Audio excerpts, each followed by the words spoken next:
Šiauliai it Feniksas degė, liepsnojo laiko bėgį ir vėl kėlėsi.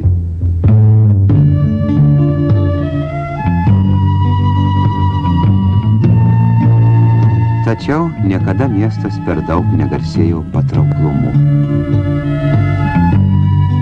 Ir štai jau metai antri apie Šiaulius daug kalbama. Vilniaus gatvė.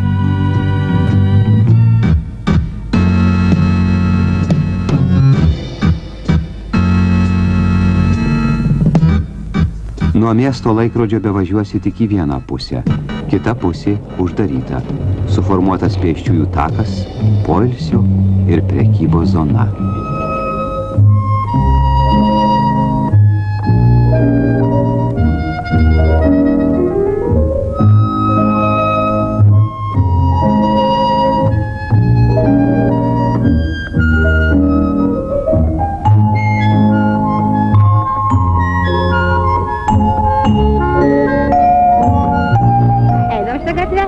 Vaikai pasikeitė. Kur pasikeitė vaikučiai? Mašinos anksčiau važinėjo, taip? O dabar važinėja mašinos? Gražiai padarė šitą visą Vilniaus gatvę statybininkai. Pirmiausiai, vaikai, pasižiūrėkim dabar, mes visi į parduotuvę. Vaikai, mato, kokia jinai graži, kaip visas yra dabar mūsų vaikai parduotuvės išpuoštos.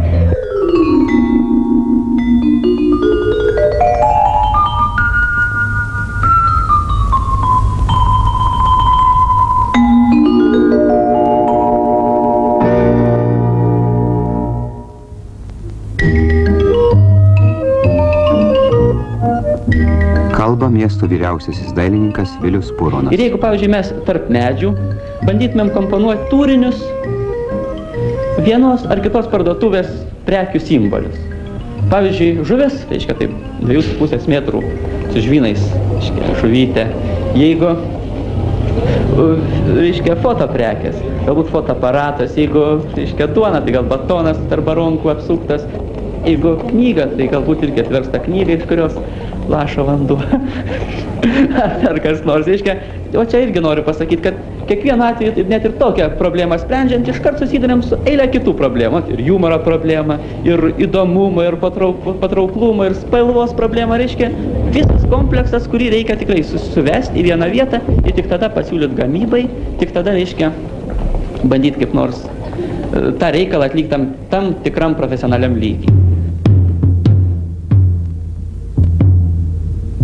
Iš pradžių daugelis kritikavo pėsčiųjų tako sukūrimo idėją. O kaip dabar, paklausime Šiaulių liaudės deputatų tarybos vykdomojo komiteto pirmininką Vilių Kazanavičių.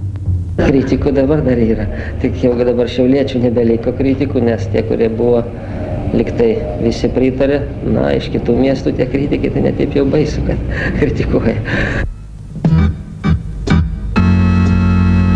Šiauliečiai ne vien centro sutvarkymu užsiėmė. Rimta problema – naujų rajonų savito veido radimas.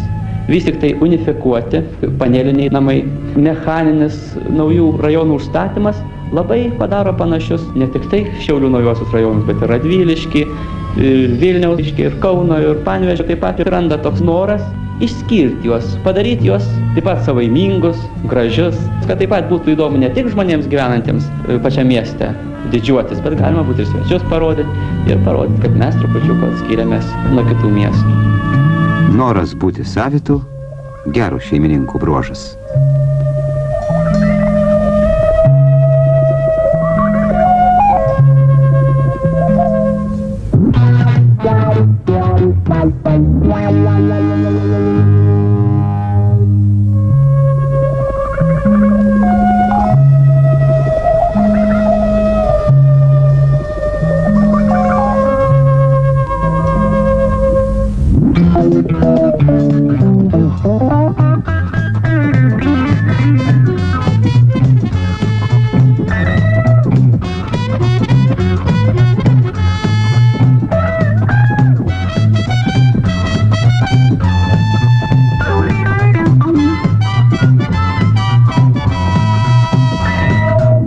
Daugelį šių interjerų sukūrė Šiaulių Kazio Preikšo pedagoginio instituto piešimo katedros studentai.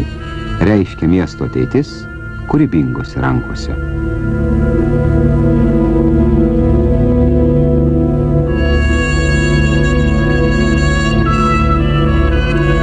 Šitaip įsipošė medicinos mokykla.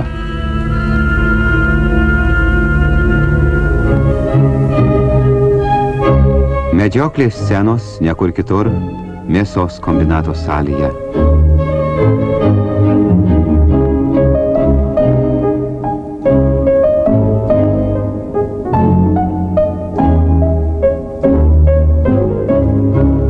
Ir teritorija čia tvarkoma rūpestingai.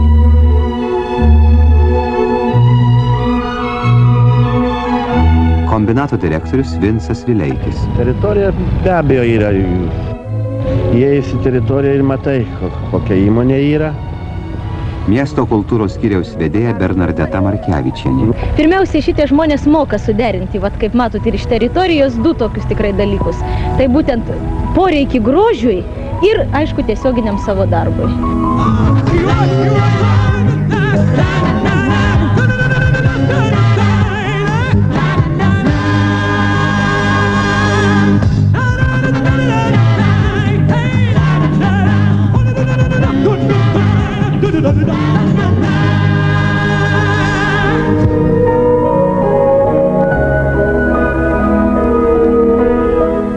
Verpstas garsus Respublikoje ir šaly savo produkciją ir žmonėmis.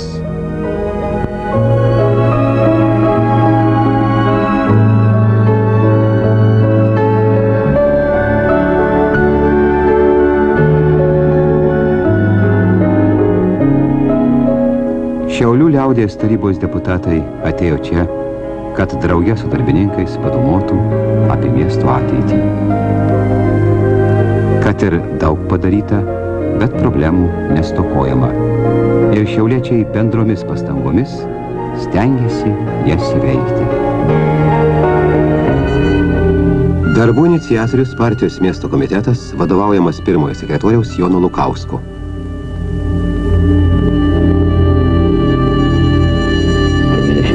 Suvažiavimo tai buvo kalbėta apie tai, kad tas valdymo mechanizmas, reiškia, miesto vystymo dar yra per daug toks sudėtingas.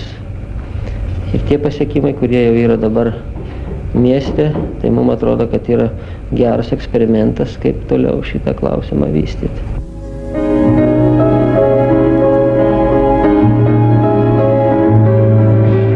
Labai gražiai čia yra padarytas. Labai gražu dabar Šiauliai pasidarė.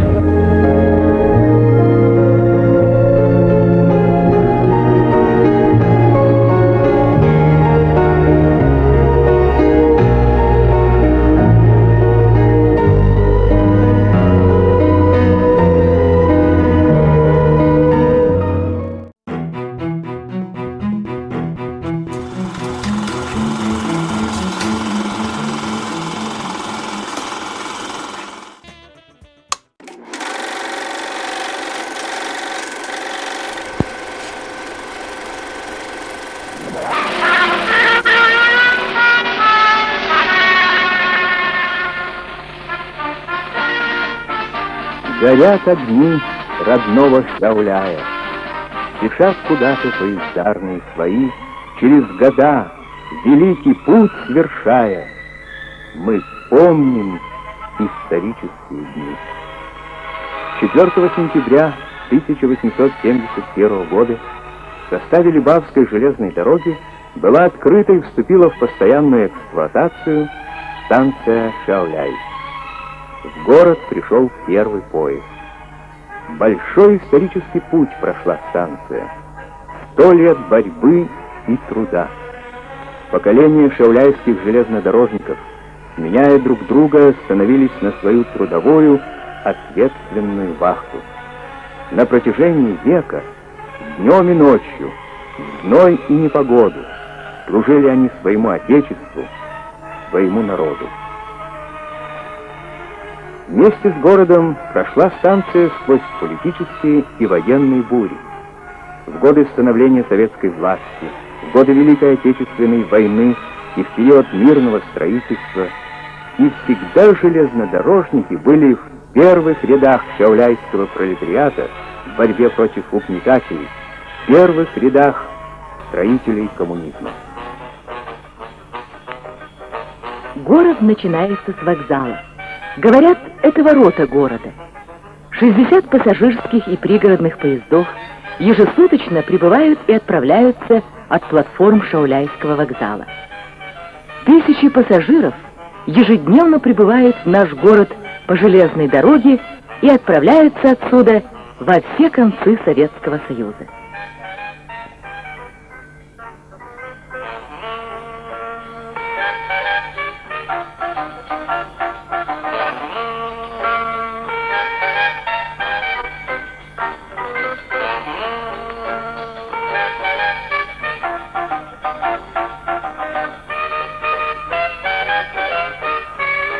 Здание вокзала построено в 1871 году. В течение века оно дважды реконструировалось, дважды подвергалось разрушению и восстановлению. Но и в этих условиях работники вокзала стараются обслужить пассажиров наилучшим образом. К их услугам билетные кассы, стол предварительных заказов, справочное бюро и справочные автоматы, камеры хранения, аптечный киоск, медпункт, парикмахерская, комнаты отдыха, ресторан и круглосуточный буфет, багажное отделение. Прекрасные люди трудятся на вокзале, и лучшей наградой для них являются многочисленные благодарности и добрые пожелания за работу и внимание.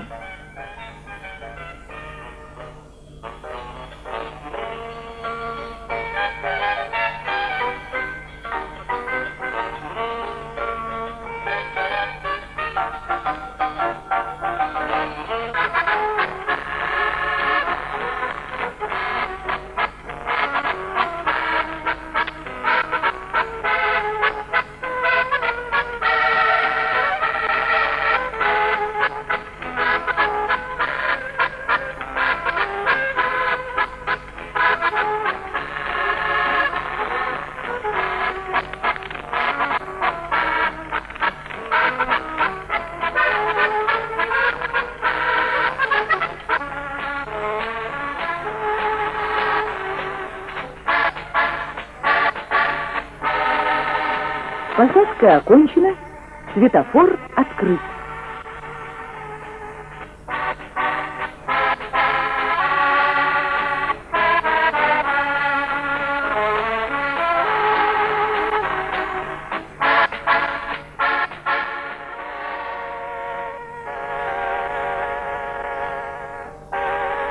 Станция — сложный и ответственный механизм.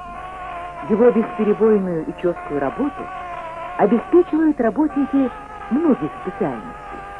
И в первую очередь движенцы, локомотивники, вагонники, путейцы, связисты и энергетики.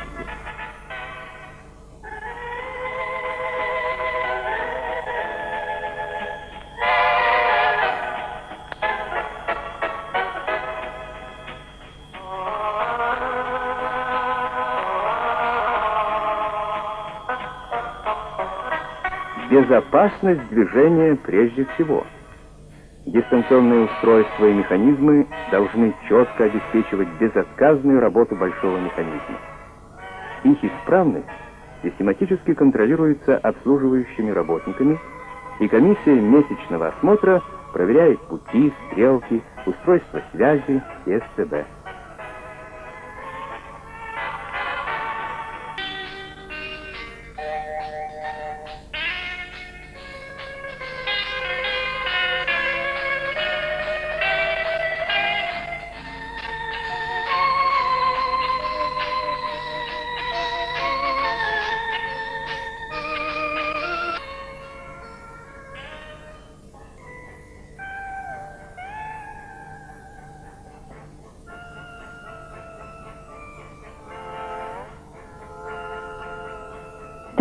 Мая 1971 года на вокзале необычное оживление.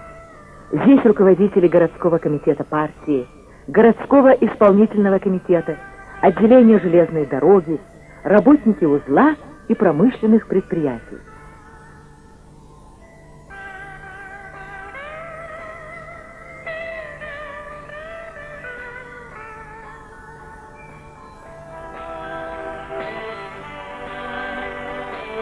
часов 36 минут от перрона станции отправился первый поезд на озеро Рекиба.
Функции разделились просто.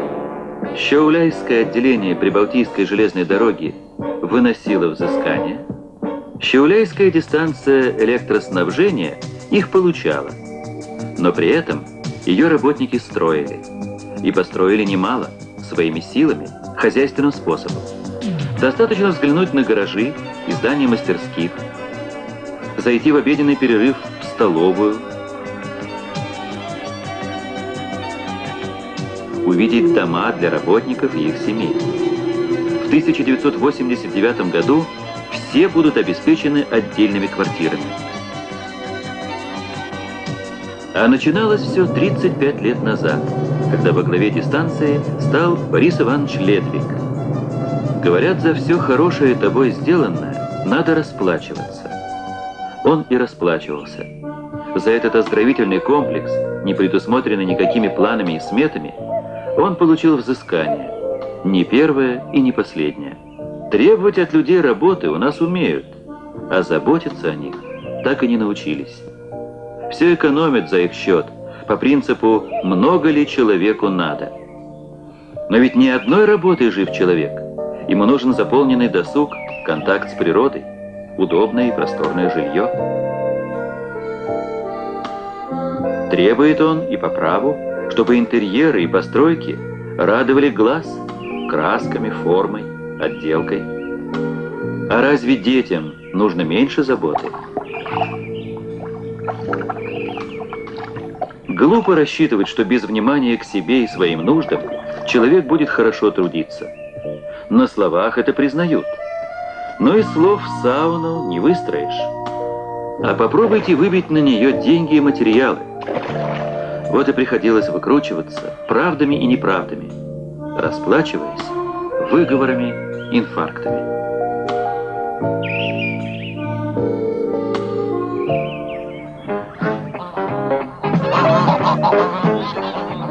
Но для него самое дорогое – это радость и благополучие тех, ради кого все делалось и строилось.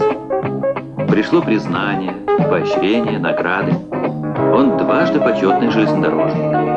Когда Бориса Ивановича спрашивают, почему он брал на себя столько рискованных забот, он отвечает, что просто любит людей и делает для них, что может и умеет.